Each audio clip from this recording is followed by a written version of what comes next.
వేగవంతమైన మీడియా రంగంలో పనిచేస్తున్న పాత్రికేయులు, ప్రజాప్రతినిధులు నిరంతరం ఒత్తిడితో కూడిన పరిస్థితులను ఎదుర్కొంటున్నారని, అలాంటి పరిస్థితిలో శారీరక, మానసిక ఆరోగ్యాన్ని కాపాడుకోవడానికి యోగా సాధన ఎంతో అవసరమని కలెక్టర్ డాక్టర్ జి. లక్ష్మీషా పేర్కొన్నారు. యోగా కేవలం వ్యాయామం మాత్రమే కాదని, ఆరోగ్యవంతమైన జీవన విధానానికి మార్గదర్శకమని అన్నారు. అంతర్జాతీయ యోగా దినోత్సవం సందర్భంగా నిర్వహిస్తున్న ప్రత్యేక కార్యక్రమాలను ప్రచారం చేసి ప్రజలను యోగా సాధన వైపు మరింతగా ప్రోత్సహించాలని కలెక్టర్ కోరారు. యోగాంధ్ర 2026 కార్యక్రమంలో భాగంగా హరిత బేరం పార్కులో మీడియా థీమ్ యోగా కార్యక్రమాన్ని నిర్వహించారు. ఈ కార్యక్రమంలో జిల్లా కలెక్టర్ డాక్టర్ జి. లక్ష్మీషా పాల్గొని ప్రింట్, ఎలక్ట్రానిక్, డిజిటల్ మీడియా ప్రతినిధులతో కలిసి యోగాసనాలు వేశారు. అనంతరం ఆయన మాట్లాడుతూ యోగా శారీరక ఆరోగ్యాన్ని పెంపొందించడమే కాకుండా మానసిక ప్రశాంతత, ఏకాగ్రత, ఆత్మవిశ్వాసాన్ని పెంచుతుందని తెలిపారు. నేటి వేగవంతమైన జీవన శైలిలో ప్రతి ఒక్కరూ రోజు కొంత సమయాన్ని యోగాకు కేటాయించడం ద్వారా ఆరోగ్యకరమైన జీవితాన్ని గడపవచ్చునన్నారు. మీడియా ప్రతినిధులు నిరంతరం సమయపాలన, క్షేత్రస్థాయి విధులు, వార్తల సేకరణ వంటి బాధ్యతలతో ఒత్తిడిని ఎదుర్కొంటారని, అలాంటి పరిస్థితిలో యోగా వారికి శారీరక, మానసిక ఉల్లాసాన్ని అందించడంలో ఎంతో దోహదపడుతుందని చెప్పారు. యోగా ద్వారా ఒత్తిడిని అధిగమించి వృత్తిపరమైన పనితీరును మరింత మెరుగుపరుచుకోవచ్చునని పేర్కొన్నారు. అంతర్జాతీయ యోగా దినోత్సవం సందర్భంగా జిల్లాలో చేపడుతున్న ప్రత్యేక కార్యక్రమాలను ప్రజల్లోకి తీసుకువెళ్లడంలో మీడియా సహకారం ఎంతో అవసరమని, యోగా ప్రాముఖ్యతపై విస్తృత అవగాహన కల్పించాలని కలెక్టర్ సూచించారు. కార్యక్రమంలో భాగంగా చిన్నారులు ప్రదర్శించిన ఆర్టిస్టిక్ యోగా విన్యాసాలు ప్రత్యేక ఆకర్షణగా నిలిచాయి. ప్రతిరోజు నిత్య యోగా కార్యక్రమాన్ని ఎన్టీఆర్ జిల్లాలో అన్ని స్థలాల్లో, ఇప్పుడు బరం పార్క్ కావచ్చు, అక్కడ బిఆర్టీఎస్, అలాగే ప్రతి ఒక్క పార్క్స్, అలాగే పబ్లిక్ ప్లేస్లో కూడా చేయడం జరుగుతూ ఉంది. అంతర్జాతీయ యోగా దినోత్సవాన్ని పురస్కరించుకొని జూన్ 21 తారీఖున ఎన్టీఆర్ జిల్లాలోనే విజయవాడలో రాష్ట్ర స్థాయి కార్యక్రమం జరగబోతూ ఉంది. దానికి తోడుగా అందరినీ ప్రిపేర్ చేయడానికి, ఈ కామన్ యోగా ప్రోటోకాల్ గురించి అందరినీ సన్నద్ధం చేయడానికి ప్రతిరోజు యోగా కార్యక్రమం చేస్తూ, ప్రతిరోజు ఒక్కొక్క వాక్స్ ఆఫ్ లైఫ్ పీపుల్ని ఇన్వాల్వ్ చేస్తూ ఈ కార్యక్రమం చేయడం జరుగుతూ ఉంది. అన్ని డిపార్ట్మెంట్స్, సోషల్ ఎన్జిఓస్, సొసైటీ, అలాగే ఈరోజు మీడియా, అలాగే సోషల్ మీడియా మిత్రులందరినీ ఈరోజు ఇన్వాల్వ్ చేసి చేయడం జరుగుతూ ఉంది. మీ ద్వారా ఈ యోగాంధ్ర సందేశం ప్రతి ఒక్కరికి వెళ్ళాలి, ప్రజల్లో చైతన్యవంతం అవ్వాలి. ప్రజల్లో చైతన్యం వచ్చి వాళ్ళందరూ ఈ కామన్ యోగా ప్రోటోకాల్ని పాటించాలి. ఈరోజు ప్రింట్ అండ్ ఎలక్ట్రానిక్ మీడియా ప్రతినిధులు, అలాగే సోషల్ మీడియా ప్రతినిధులు, అలాగే చాలామంది పిల్లలు, కాలేజ్ స్కూల్ పిల్లలు వచ్చున్నారు. అలాగే మీడియా మిత్రులందరికీ నమస్కారాలు తెలియజేసుకుంటూ, ఈ యోగాన్ని ఒక ఉద్యమం లాగా ప్రతి ఒక్కరూ యోగాన్ని జీవితంలో ఒక భాగంగా చేసుకొని వెల్తీ హ్యాపీ ఆంధ్రప్రదేశ్కి ప్రతి ఒక్కరు సహకరించాలనే ఉద్దేశంతో గౌరవ ముఖ్యమంత్రి వర్యులు, అలాగే గౌరవ ప్రధానమంత్రి వర్యులు ఇటువంటి మంచి కార్యక్రమాన్ని మనకు అందజేశారు. ఈ కార్యక్రమాన్ని ముందుకు తీసుకెళ్తూ ప్రతి ఒక్కరిని ఆరోగ్యవంత పౌరులుగా తీర్చిదిద్దడానికి, తెలుసో తెలియక వాళ్ళు హెల్త్ అంటే మా బాడీ గురించి కొంచెం నెగ్లెక్ట్ చేస్తుంటాం. అంటే అనునిత్యం ఏదో పని చేసుకుంటూ ప్రెషర్, ఇటువైపు వర్క్ ప్రెషర్, అది ఇది అనుకొని we keep forgetting our body. Finally మనతో ఉండేది, మనతో వచ్చేది, మన కోసం ఆలోచించేది, మన కోసం ప్రతి అనుక్షణం తపన పడేది మన బాడీ ఒకటే. కాబట్టి ఆ బాడీని ఎంత చక్కగా మనం చూసుకుంటే, ఎంత ఆరోగ్యంగా ఉంచుకుంటే మనం చేసే పనిలో డెడికేషన్ ఉంటుంది, మనం చేసే ఆలోచనల్లో మంచి వృద్ధి వస్తుంది, మనతో పాటు మన సమాజాన్ని, మన కుటుంబాన్ని కూడా మనం మంచిగా చూసుకోవచ్చు. కాబట్టి ప్రతి ఒక్కరు యోగా ప్రాక్టీస్ చేస్తూ ఆరోగ్యాన్ని మంచిగా కాపాడుకుంటూ సమాజానికి, సమాజ పురోగతికి మంచిగా తోడ్పడాలి. అప్పుడే మనం అనుకున్న లక్ష్యాలు ఏదైతే వికసిత్ భారత్, అలాగే విజన్ ఆంధ్రప్రదేశ్ 2047 ఉందో, ఇవన్నీ సాధించాలంటే ఫస్ట్ మనం ఆరోగ్యంగా ఉండాలి. అందుకే గౌరవ ముఖ్యమంత్రి వారు ఇచ్చిన నినాదం హెల్తీ, వెల్తీ, హ్యాపీ ఆంధ్రప్రదేశ్. కాబట్టి ఆ హెల్త్లో భాగంగా ఆ యోగా అనేది చాలా మంచిగా ప్రతి ఒక్కరికి దోహదపడుతుంది. అలాగే ఈరోజు చేసిన ఈ కార్యక్రమాలు అయితే ఉన్నాయో కామన్ యోగా ప్రోటోకాల్, ఇది క్లిష్టమైన ఆసనాలు కాదు, చాలా సింపుల్ ఆసనాలు. ప్రతి ఒక్కరూ ప్రాక్టీస్ చేయొచ్చు, ఎప్పుడైనా ప్రాక్టీస్ చేసుకోవచ్చు. ఉదయం, మధ్యాహ్నం, సాయంత్రం ఎప్పుడైనా ఇవి చేసుకోవచ్చు, అంత ఈజీగా ఉంటాయి. రోజుకి 24 గంటలో కేవలం ఒక 45 నిమిషాలు ఈ కామన్ యోగా ప్రోటోకాల్ మనం పాటిస్తూ మనం దీన్ని ప్రాక్టీస్ చేస్తే, మనం ఎవరైనా కూడా, అది అధికారులైనా, విద్యార్థులైనా, టీచర్స్ అయినా, మీడియా మిత్రులైనా, సోషల్ మీడియా వాళ్ళైనా, ఎవరైనా కూడా మనకు మంచి ఆరోగ్యం ఉంటుంది. మనం చేసే పనిలో డెడికేషన్, అలాగే వృద్ధి వస్తుంది, ఆలోచనలు మెరుగుపడతాయి.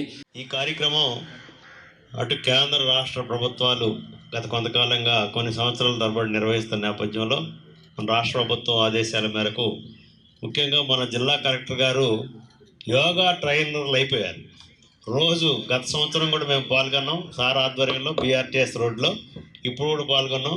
లాస్ట్ టైంకి ఈ టైం చూస్తే కలెక్టర్ గారి బాడీ చాలా ఫ్లెక్సిబుల్గా తయారైపోయింది పూర్తి స్థాయిలో. మనం కూడా మీకు యోగా మేడం వీళ్ళు చేసిన విధంగా చేస్తూ ఉన్నారు, చూస్తే చాలా ఆశ్చర్యం వేసింది. ఆయన కలెక్టర్ గారు చేయటంతో పాటు వివిధ సంఘాలు, యూనియన్లు, వివిధ అసోసియేషన్లు అందరిని కూడా రోజుకొక చాలా ప్లానెడ్గా ఈ యోగాంధ్ర కార్యక్రమం మిగతా చోట్ల ఎలా జరుగుతుందో తెలియదు కానీ ఎన్టీఆర్ జిల్లా మాత్రం చాలా ముందంజలో ఉంది. రోజుకి ఇంతమంది 5 గంటలకల్లా రావటం, ఇన్ని సెక్షన్లు ముందుగా అన్ని రంగాల్లో ఉన్నటువంటి రోజుకొక చాలా ప్లానెడ్గా చేస్తున్నటువంటి ఈ కార్యక్రమం తప్పకుండా అమరావతి రాజధానికి హెడ్ క్వార్టర్గా ఉన్నటువంటి మన విజయవాడలో ముందుగా స్టేట్ హెడ్ క్వార్టర్ ఇంత భారీగా జరగటం, అసలు ఇంతమంది వస్తారని ఎవరు కూడా ఊహించరు, బయట ఉన్నవారికైతే తెలియదు. అయితే రాష్ట్రంలో మిగతా జిల్లాల్లో కూడా చూస్తున్నాం మీడియా పరంగా, మిగతా సోషల్ మీడియాలోనూ ఎక్కడ ఇంతమంది ఏదో మొక్కుబడిగా 10-20 మందితో జరగటం కానీ చూస్తే లాస్ట్ టైం బీఆర్టీఎస్ రోడ్డు అయితే మొత్తం నిండిపోయినటువంటి పరిస్థితి. రాష్ట్రంలో సోషల్ మీడియా వేదికపై తమ అభిప్రాయాలను వ్యక్తం చేస్తున్న ప్రతిపక్ష నాయకులు, కార్యకర్తలు, సాధారణ ప్రజలపై కూటమి ప్రభుత్వం కక్షపూరితంగా వ్యవహరిస్తూ అక్రమ కేసులు నమోదు చేయడం ప్రజాస్వామ్యానికి ప్రమాదకరమైన సంకేతమని మాజీ మేయర్ రాయన భాగ్యలక్ష్మి అన్నారు. ప్రజల గొంతుకుగా నిలుస్తున్న సోషల్ మీడియాను అణిచివేసేందుకు భయభ్రాంతులకు గురిచేసే విధంగా వ్యవహరించడం రాజ్యాంగం కల్పించిన భావ వ్యక్తీకరణ స్వేచ్ఛపై దాడి చేయడమేనని అన్నారు. రాష్ట్రంలో సోషల్ మీడియా వేదికపై కూటమి ప్రభుత్వం కొనసాగిస్తున్న అణిచివేత చర్యలు, అక్రమ కేసులు ప్రజాస్వామ్య హక్కుల ఉల్లంఘనను నిరసిస్తూ రాష్ట్ర YSR Congress party social media విభాగం ఆధ్వర్యంలో విజయవాడ తుమ్మలపల్లి కళాక్షేత్రం వద్ద నిరసన కార్యక్రమాన్ని నిర్వహించారు. ఈ నిరసన కార్యక్రమంలో ఎన్టీఆర్ జిల్లా అధ్యక్షులు దేవినేని అవినాష్, తిరువూరు ఇన్ఛార్జ్ నల్లగట్ల స్వామిదాసు, రాష్ట్ర social media organising president Dodda Anji Reddy, మాజీ మేయర్ రాయన భాగ్యలక్ష్మి, మాజీ డిప్యూటీ మేయర్ బెల్లం దుర్గా, రాష్ట్ర ప్రధాన కార్యదర్శి ఆసిఫ్, జిల్లా సోషల్ మీడియా అధ్యక్షురాలు చైతన్య, మాజీ జెడ్పీ చైర్మన్ నల్లగట్ల సుధారాణి మరియు వైఎస్ఆర్సీపీ నేతలు పాల్గొన్నారు. ఈ సందర్భంగా వారు మాట్లాడుతూ రాష్ట్రంలో సోషల్ మీడియా వేదికపై తమ అభిప్రాయాలను వ్యక్తం చేస్తున్న ప్రతిపక్ష నాయకులు, కార్యకర్తలు, సాధారణ ప్రజలపై కూటమి ప్రభుత్వం కక్షపూరితంగా వ్యవహరిస్తూ అక్రమ కేసులు నమోదు చేయడం ప్రజాస్వామ్యానికి ప్రమాదకరమైన సంకేతమని అన్నారు. ప్రజల గొంతుకుగా నిలుస్తున్న సోషల్ మీడియాను అణిచివేసేందుకు భయభ్రాంతులకు గురిచేసే విధంగా వ్యవహరించడం రాజ్యాంగం కల్పించిన భావ వ్యక్తీకరణ స్వేచ్ఛపై దాడి చేయడమేనని పేర్కొన్నారు. ప్రభుత్వ వైఫల్యాలను ప్రశ్నించే వారిపై కేసులు పెట్టడం, సోషల్ మీడియా కార్యకర్తలను వేధించడం, పోలీసు వ్యవస్థను రాజకీయ కక్ష సాధింపులకు ఉపయోగించడం ప్రజాస్వామ్య విలువలకు విరుద్ధమని అన్నారు. ప్రజల సమస్యలను ఎత్తిచూపే స్వరాలను అణిచివేయడం ద్వారా ప్రభుత్వం తన అసమర్థతను దాచుకునే ప్రయత్నం చేస్తోందని అన్నారు. భావ వ్యక్తీకరణ స్వేచ్ఛను హరించే చర్యలను ప్రజలు గమనిస్తున్నారని, ప్రజాస్వామ్యాన్ని కాపాడేందుకు పార్టీ అన్ని స్థాయిలో పోరాటాన్ని కొనసాగిస్తుందని దేవినేని అవినాష్ స్పష్టం చేశారు. గత 5 ఏళ్ల మా పాలనలో ఏ రోజు తెలుగుదేశం కానీ లేకపోతే జనసేన కానీ ఇంకే పార్టీలు సోషల్ మీడియాని ఏ రోజు మేము ఆపింది లేదు, వాటి జోలికి వెళ్ళింది లేదు. భావ ప్రకటన స్వేచ్ఛ అన్నది ప్రతి ఒక్కరికి ఉంది అంబేద్కర్ గారి దయ వల్ల. కానీ ఈరోజు ఆంధ్ర రాష్ట్రంలో మాత్రం ఈ కూటమి నాయకుల దుర్మార్గపు పాలన, దుష్ట పాలనలోన పూర్తి స్థాయిలో ప్రజలు గొంతు కూడా నొక్కే విధంగా ఈరోజు సోషల్ మీడియాని ఆపుతున్నారు. అంటే వీళ్ళు చేతకాని పాలన, వీళ్ళు చేవలేని పాలన, నిజాలు, వీళ్ళు చేస్తున్న దుర్మార్గాలు, దాష్టికాలు, నిజాలు ప్రజలకి ఎక్కడ తెలిసిపోతాయి అన్న ఒక్క ఉద్దేశంతో ఈరోజు సోషల్ మీడియా గొంతు నొక్కడం జరుగుతుంది. ఈరోజు మా అంజిరెడ్డి గారి ఆధ్వర్యంలోన జిల్లా ఇన్ఛార్జి మా అవినాష్ గారు, అలాగే మా తిరువూరు ఇన్ఛార్జి గారు స్వామిదాస్ గారు, అలాగే మా విష్ణు గారు ఆర్గనైజ్డ్ క్రైమ్ దిశానిర్దేశం చేసినటువంటి చింతకాయల విజయ్కి ఈరోజు రాజ్యసభ ఇస్తున్నారంటే ఈరోజు ప్రజాస్వామ్యాన్ని మీరు అపాస్యం చేయట్లేదని మేము ప్రశ్నిస్తున్నాం. ఖచ్చితంగా ఈరోజు YSR Congress party social media official ఫేస్బుక్ని ఫారిన్ కంట్రీస్ ద్వారా, యూఎస్ఏ, యూకే, ఆస్ట్రేలియా ద్వారా, వీటన్నిటి ద్వారా పోస్టులు పెట్టిస్తూ, రిపోర్ట్లు కొట్టిస్తూ ఏదైతే వైఎస్ఆర్ కాంగ్రెస్ పార్టీ అఫీషియల్ వెబ్సైట్కి, సోషల్ మీడియా, ఫేస్బుక్, ఇన్స్టాగ్రామ్కి దేశంలోనే ఎక్కువ ప్రజాదరణ ఉంది, దాన్ని కట్టడి చేయాలి, మొదటి విడతలో సోషల్ మీడియా కార్యకర్తల మీద కేసులు పెట్టాలి, వాళ్ళని రిమాండ్లు పెట్టాలి. 800 పైచిలుకు కేసులు పెట్టారు. రాష్ట్రంలో ఎవరైనా సోషల్ మీడియా సైనికుడు ఒక్కడన్నా భయపడగలిగాడా? 55 మందిని రిమాండ్ పెట్టారు, 5 నెలలు సబ్ జైల్లో పెట్టారు. ఒక్కళ్ళన్నా భయపడగలిగారా? మొన్న ఏదైతే సోషల్ మీడియా ఇన్స్టా పేజీలు బ్లాక్ చేశారు, మేము కోర్టుకు వెళ్ళి మరలే తీసుకోవడం జరిగింది. మరలా ఈరోజు ఫేస్బుక్ అఫీషియల్ పేజీని ఆపారు.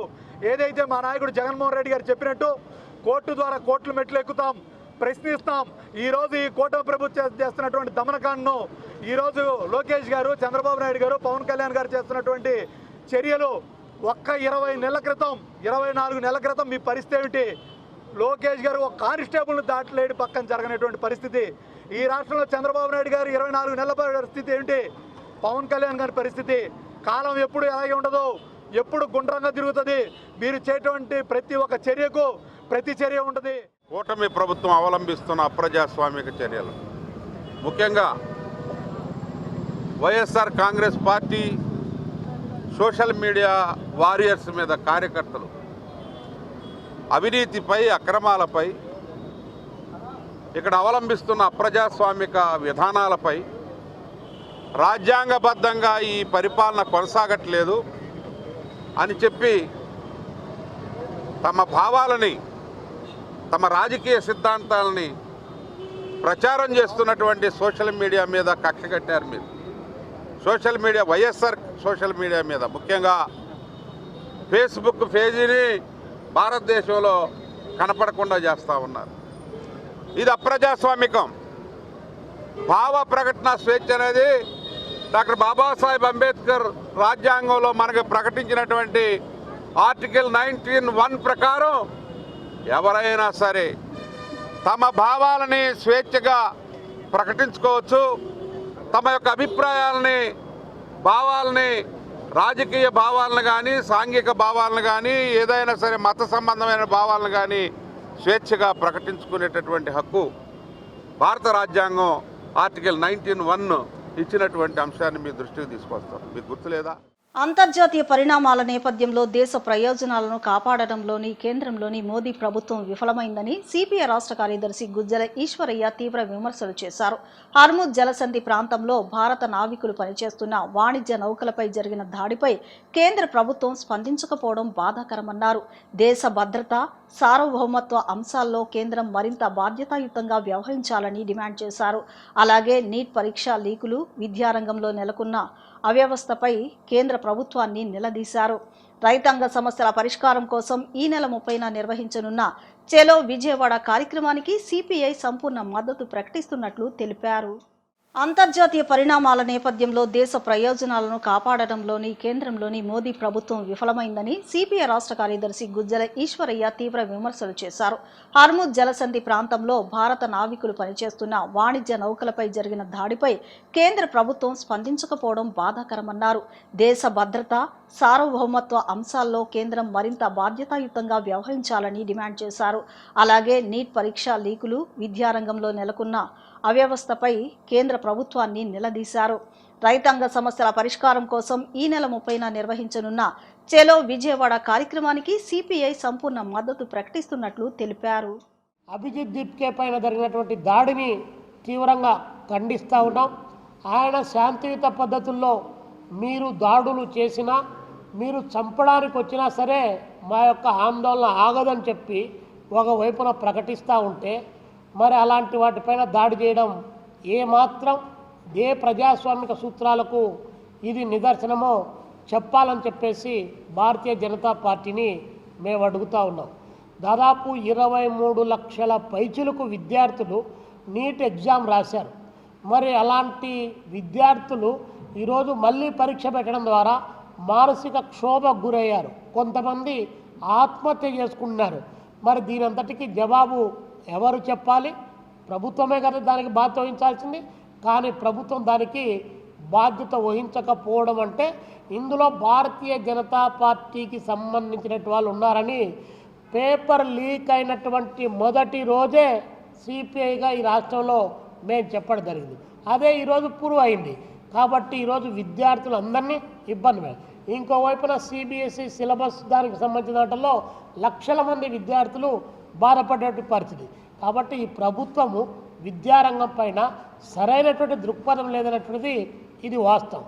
కాబట్టి మేము ఈ సందర్భంగా ఏదైతే అభిజిత్ దీప్కే డిమాండ్ చేశారో దాన్ని సమర్థిస్తూనే ఆ దాడిని తీవ్రంగా వ్యతిరేకిస్తూ ఉన్నాం. అదే సందర్భంలో ఈరోజు మన భారత ప్రధానమంత్రి నరేంద్ర మోడీ గారికి వెన్నుముక లేదన్నటువంటి అంశాన్ని మరోసారి నిరూపించుకున్నాడు. హార్ముజ్ జలసంధిలో నౌకాయానం జరుగుతూ ఉంటే అమెరికా ఆంక్షలు విధిస్తే ప్రపంచంలో ఏ దేశమైనా సరే మా ఆంక్షలను వ్యతిరేకించి ఆ హార్ముజ్ జలసంధిలో జల రవాణా చేస్తే మేము దాడి చేస్తామని చెప్పి ప్రకటించారు. ఇది భారత నౌకాదళం పైన 3వ దాడి. అయినప్పటికీ కూడా ప్రధానమంత్రి 3 సార్లు దాడి చేసి ఇప్పుడు జరిగినటువంటి దాడిలో 3 పొట్టన పెట్టుకున్నా కూడా కనీసం ప్రధానమంత్రి గారు ఒక్క మాట కూడా అమెరికాకు వ్యతిరేకంగా మాట్లాడగలిగినటువంటి పరిస్థితిలో లేకపోవడం ఈ దేశ సార్వభౌమత్వాన్ని, అదేవిధంగా మన దేశం యొక్క ప్రజాస్వామిక విలువలను అమెరికాకు తాకట్టు పెట్టడం తప్ప మరొకటి కాదు. కాబట్టి ఇప్పటికైనా ప్రధానమంత్రి గారు నోరు తెరవాలి. నిన్న అమెరికా అదేవిధంగా ఇరాన్ మధ్య శాంతియుత ఒప్పందం జరిగింది. శాంతియుత ఒప్పందం జరగగానే దానిపైన మాత్రం ఆగమేఘాలపైన స్పందిస్తూ ఉన్నాడు. కానీ ఇక్కడ భారతీయ నౌకాదళంలో ఉన్నటువంటి నావికులు తప్పితే మాత్రం నోరు రానటువంటి పరిస్థితి. ఇంద్రకీలాద్రిపై వెలసిన శ్రీ కనకదుర్గమ్మను కేంద్ర బొగ్గు గనుల శాఖ మంత్రి ప్రహ్లాద్ జోషి దర్శించుకున్నారు. ఆయనతో పాటు బీజేపీ రాష్ట్ర అధ్యక్షుడు పివిఎన్ మాధవ్ కూడా ఆలయానికి చేరుకున్నారు. ఆలయ అర్చకులు, దుర్గగుడి పాలక మండలి చైర్మన్ బొర్రా రాధాకృష్ణ, కార్యనిర్వహణాధికారి సీనా నాయక్ ఆలయ మర్యాదలతో ఘనంగా స్వాగతం పలికారు. అనంతరం కేంద్ర మంత్రి ప్రహ్లాద్ జోషి అమ్మవారికి ప్రత్యేక పూజలు నిర్వహించి రాష్ట్ర ప్రజలు సుఖ సంతోషాలతో ఉండాలని ప్రార్థించారు. దర్శనం అనంతరం వేద పండితులు వేద ఆశీర్వచనం అందించగా ఆలయ అధికారులు అమ్మవారి చిత్రపటం, లడ్డు ప్రసాదం, తీర్థ ప్రసాదాలను అందించి సత్కరించారు. ఇంద్రకీలాద్రిపై వెలసిన శ్రీ కనకదుర్గమ్మను కేంద్ర బొగ్గు గనుల శాఖ మంత్రి ప్రహ్లాద్ జోషి దర్శించుకున్నారు. ఆయనతో పాటు బీజేపీ రాష్ట్ర అధ్యక్షుడు పివిఎన్ మాధవ్ కూడా ఆలయానికి చేరుకున్నారు. ఆలయ అర్చకులు, దుర్గగుడి పాలక మండలి చైర్మన్ బొర్రా రాధాకృష్ణ, కార్యనిర్వహణాధికారి సీనా నాయక్ ఆలయ మర్యాదలతో ఘనంగా స్వాగతం పలికారు. అనంతరం కేంద్ర మంత్రి ప్రహ్లాద్ జోషి అమ్మవారికి ప్రత్యేక పూజలు నిర్వహించి రాష్ట్ర ప్రజలు సుఖ సంతోషాలతో ఉండాలని ప్రార్థించారు. దర్శనం అనంతరం వేద పండితులు వేద ఆశీర్వచనం అందించగా ఆలయ అధికారులు అమ్మవారి చిత్రపటం, లడ్డు ప్రసాదం, తీర్థ ప్రసాదాలను అందించి సత్కరించారు. I am in Vijayawada to communicate to the public and create awareness. After the record completion of Prime Minister Modi as the longest serving elected Prime Minister, we all feel that it is our duty to communicate to the public at large who are our maliks, means they are our bosses. आम जनता हमारा boss है, तो इसलिए जो boss ने काम हम लोगों को मोदी जी के नेतृत्व में दिया था, माननीय मोदी जी ने इस 12 साल में as a longest serving prime minister of the country, continuously elected prime minister, उन्होंने जो अचीवमेंट किया है, भारत का स्तर बढ़ गया है। दुनिया में भारत को देखने का नज़रिया बहुत ही बदल गया है। इस संदर्भ में हम अलग अलग जगह जाके 12 वर्ष का अचीवमेंट के बारे में हम जनता के सामने हमारा रिपोर्ट कार्ड, हमारा प्रोग्रेस कार्ड रख रहे हैं। तो उसी समय इधर सुप्रसिद्ध बहुत जागृत देवस्थान कनक दुर्गा माता मंदिर को मैंने इधर दर्शन के लिए आया था। आज जो मोदी जी ने बदलाव लाया है देश में एज ए प्राइम मिनिस्टर, वो और भी लंबा समय तक चलने का बहुत ही ज़रूरत है। देश को विकसित भारत बनाने का संकल्प माननीय प्रधानमंत्री जी का है और उन्होंने लोगों से भी ऐलान किया है कि हमको विकसित बना के ही रहना है। इसके लिए मैंने प्रार्थना किया हूँ। 12 वर्ष तो माननीय मोदी जी ने किया है, उसके साथ ही साथ और लंबे समय तक उनके अच्छे आयु और स्वास्थ्य दे देश की सेवा वो कर सके और भारत को विकसित बन सके, ये प्रार्थना करने के लिए हम सब लोग इधर आए। బతికే ఉన్నాడా లేక లాకప్లో బలయ్యాడా అనే అనుమానాలు తలెత్తుతున్నాయి. బెజవాడలో మరోసారి లాకప్ డెత్ కేసు సంచలనానికి దారితీస్తోంది. రాజ్యాంగంలో పోలీసులు మరో అరాచక పర్వం. సాయి కృష్ణను తన ముందు ప్రవేశపెట్టాల్సిందేనని హైకోర్టు ఆదేశాలు జారీ చేశారు. దీంతో ఈ వ్యవహారాన్ని పక్కదో పట్టించేందుకు విశ్వ ప్రయత్నాలు. కృష్ణలంక సిఐ నాగరాజును వీఆర్కు రాష్ట్రంలో శాంతి భద్రతలపై నీలి నీడలు కమ్ముకున్న ఘటనపై సి ఛానల్ ప్రత్యేక కథనం. నెల రోజుల క్రితం అదృశ్యమైన గాదే సాయి కృష్ణ కేసుపై హైకోర్టులో విచారణ జరిగింది. విచారణ సమయంలో సీఐ నాగరాజుపై కోర్టు ఆగ్రహం వ్యక్తం చేసింది. ఈ నెల 29వ తేదీలోగా సాయి కృష్ణను హైకోర్టులో ప్రవేశపెట్టాలని ఆదేశించింది. లేకపోతే సీఐ నాగరాజుపై కేసు నమోదు చేస్తామని హెచ్చరించింది.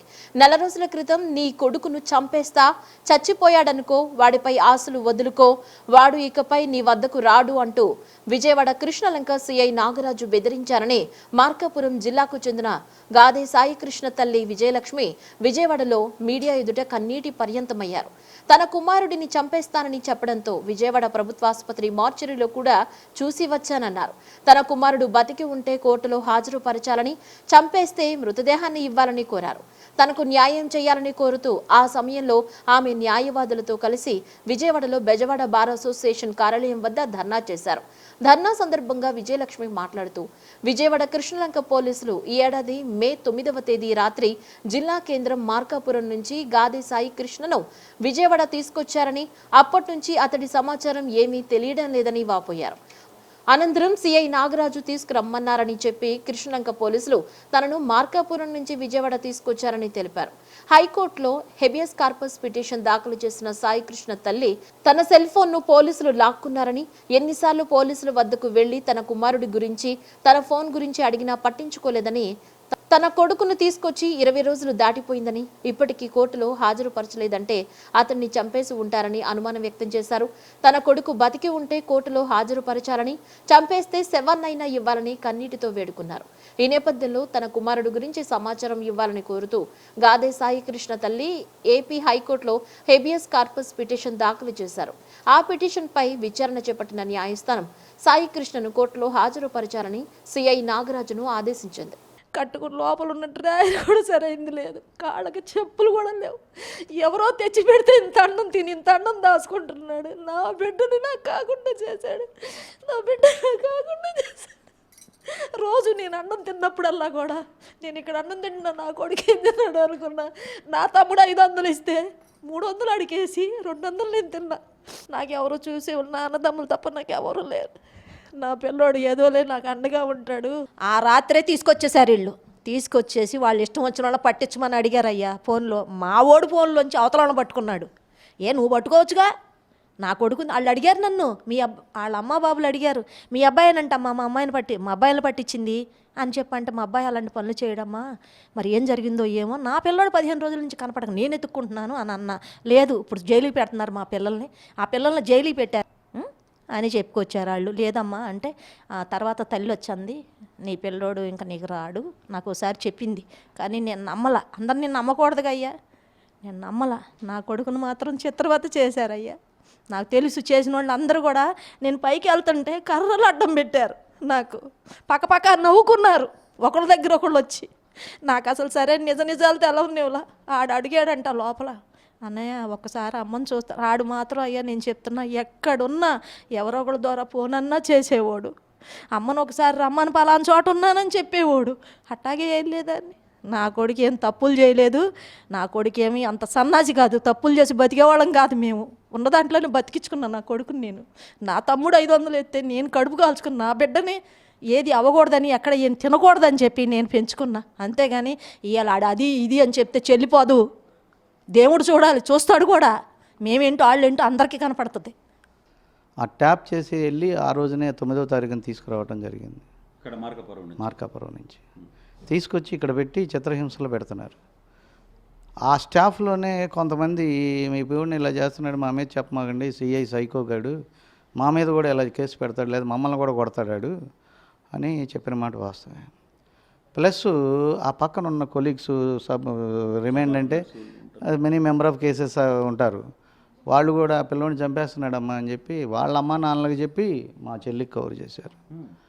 మా చెల్లి వచ్చి అమ్మ దుర్గా మా అడ్వకేట్, అమ్మ మా చెల్లి అండి, దానికి చెల్లి ఇట్లా చేస్తున్నాడు అమ్మా అనగానే ఈ తల్లి కంగారు పడి స్టేషన్కి వెళ్ళి మీరు ఎందుకు కొట్టాల్సిన పని ఉందండి, 2 NBW కేసెస్కి కొట్టాల్సిన పని ఉందా, మరి ఇంకో కేసు ఉందంటే బెయిల్ పెట్టుకుని బయటకు వచ్చేసాడు, ఏం తప్పు చేశాడని ఆడి చిన్న కుర్రోడు ఆయన అలా కొడితే ఒక్కగానొక్క కొడుకు, మా బావగారు కూడా లేరు, ఇక నుంచి మేము మార్చుకుంటాం, మా పిల్లోని మాకు అప్పచెప్పండి అని లాయర్ గారు కూడా అడిగితే లాయర్ గారిని కూడా కాస్త వ్యంగ్యంగా మాట్లాడాడు.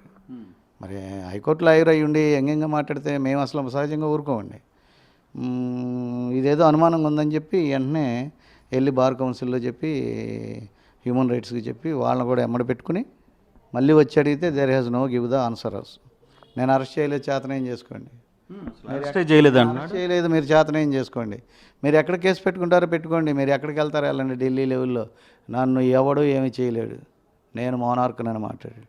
అప్పుడు మా చెల్లికి అనుమానం వచ్చి ఒక 12-13 మంది హ్యూమన్ రైట్స్ అడ్వకేట్స్ని వీళ్ళందరినీ తీసుకుని అసలు వీడు అరెస్ట్ చేశాడా చేయలేదా అని చెప్పి మార్కాపురం వెళ్ళి ఎంక్వైరీ నిజ నిర్ధారణ కమిటీ వేసి human rights plus bar council సభ్యులందరినీ ఎమ్మడబెట్టుకుని వెళ్ళి అక్కడికి వెళ్ళి విచారిస్తే అరెస్ట్ చేసి అతి దారుణంగా 2 చేతులు వెనక్కి పెడరెక్కలు ఇరిసి కట్టి ఒక పంది పిల్లనో గేదనో లేకపోతే ఏదైనా ఆవు దూడనో కుక్కనో గడ్డి తీసుకొస్తారు, అలా అక్కడి నుంచి ఇక్కడికి తీసుకొచ్చారండి. చిన్న కుర్రోడు అండి, ఆడు 23 ఏళ్ళ కుర్రోడు. He is not a notorious criminal sir, వాడేం కసబ్ కాదు సార్, బంగ్లాదేశ్ నుంచి లేకపోతే మన బర్మా నుంచి వచ్చిన కాందిసీకుడో లేకపోతే రెహింగే కాదు సార్, వాడిని అంత ఇదిగా చేయాల్సిన అవసరం ఏముంది, ఎవరికి ఎంతకు అమ్ముడుపోయి అని చంపావు. ఇప్పుడు చిన్న విరామం తీసుకుందాం.